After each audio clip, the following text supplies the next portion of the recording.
안녕하세요. 놀라운 논란의 미스터 논란입니다. 토트넘에서 활약 중인 손흥민 소식입니다. 작년 여름 손흥민 선수의 팬들이 크게 실망했던 사건이 하나 있었습니다. 바로 손흥민 선수의 4년 재계약 합의 소식. 빅클럽으로서의 이적도 기대되는 상황이었지만 당시 제대로 된 감독도 없는 토트넘에 손흥민은 오히려 4년 재계약을 맺었습니다. 이 상황에 대한 평가는 손흥민 선수의 커리어가 완전히 끝나고서야 제대로 받을 수 있겠죠.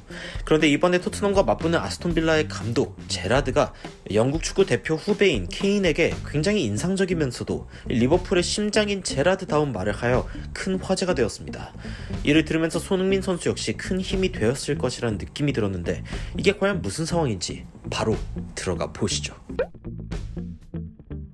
영국의 축구 전문 매체 풋볼 런던에서는 이와 같은 제목의 기사가 올라왔습니다. 케인이 맨유 맨시티와 링크가 나는 도중 제라드가 케인에게 트로피 얘기를 꺼내다. 기사 제목만 보면 아주 당연하게 많은 외신들이 늘 그래왔던 것처럼 토트넘을 떠나면 트로피를 얻을 텐데 뭐하러 토트넘에 머무르냐 라는 발언을 했을 것으로 예상되는 제목입니다만 사실은 정반대의 내용이었습니다. 제라드는 케인이라는 선수에 대한 질문에 다음과 같은 답변을 한 것입니다. 저는 케인이 토트넘에 보여주는 충성심을 굉장히 존경합니다.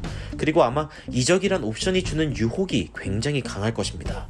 토트넘 팬들은 케인이 보여주는 충성심에 고마움과 존경심을 표현해야 합니다. 그는 토트넘에서 성공하고 싶어 합니다. 제라드가 이런 말을 할 수 있는 이유 간단합니다. 자신도 겪어봤기 때문이죠. 한때 영국의 3대 미드필더 스콜스, 램파드, 제라드에 대한 이야기가 나오면 비교적 우승을 많이 경험한 맨유의 스콜스 혹은 첼시의 램파드에 비하면 제라드의 개인 능력에 비해 커리어는 분명히 아쉬운 부분들이 있었습니다. 게다가 제라드는 EPL 우승과는 인연이 없었는데요. 현재의 리버풀과는 분명히 달랐던 제라드와 토레스의 로망 리버풀 시절, 제라드 역시 팀을 지킨다는 것이 얼만큼의 충성심인지 알고 있는 것입니다. 제라드는 자신이 그때 리버풀을 떠나지 않고 현재 케인이 토트넘을 떠나지 않는 것에 대해 어디 가서도 우승은 할 수 있다. 하지만 자신을 사랑해주는 팬들과의 우승은 한평생 이상으로 의미 있는 일일 것이다. 최고의 기량으로 맨시티나 리버풀로 이적하면 분명 우승이 쉬워지는 것은 사실이지만 제라드가 강조하는 것은 그런 우승보다도 현재 토트넘의 우승이 더욱 값질 것이란 말이죠. 이런 제라드의 발언은 사실 작년 이미 4년이라는 계약을 통해 자신의 전성기를 토트넘 선수로 뛰겠다는 손흥민 선수가 생각날 수밖에 없는데요. 손흥민 선수는 재계약 당시 토트넘과의 의리만으로 재계약을 한 것이냐는 질문에는 분명히 아니다 라고 답하며 토트넘이 더 큰 계획을 가지고 있다고 말했습니다. 구단은 어쩌면 콘테 감독을 영입하고 케인을 판매하지 않겠다는 모습으로 현재 성장할 만큼 성장해버린 토트넘의 마지막 목표인 우승을 향해 나아가겠다는 신념을 보여준 것이라는 생각이 드는데요. 손흥민은 토트넘이 가장 어려운 순간에도 분명한 활약을 통해 케인의 부재를 극복하고 콘테 체제에서도 에이스로 활약 중입니다.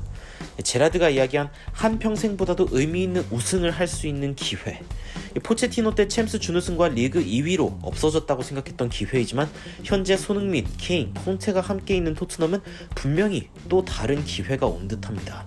과연 토트넘은 다가오는 아스톤빌라전을 이기고 이번 시즌 챔스 진출권인 4위 진입이 가능할지 한 경기 한 경기 결승전처럼 응원하게 되는 이유가 아닌가 싶습니다. 여러분들은 오늘 제라드의 인터뷰와 케인, 손흥민의 토트넘 잔류 어떻게 생각하시나요? 댓글로 의견 남겨주시면 더 재밌고 유익한 영상으로 찾아뵙도록 하겠습니다. 발빠른 소식 전달 위해 구독과 좋아요, 알림 설정까지 부탁드리면서 이상 흥미로운 외신 소식 전해드린 미스터 논란이었습니다. 감사합니다.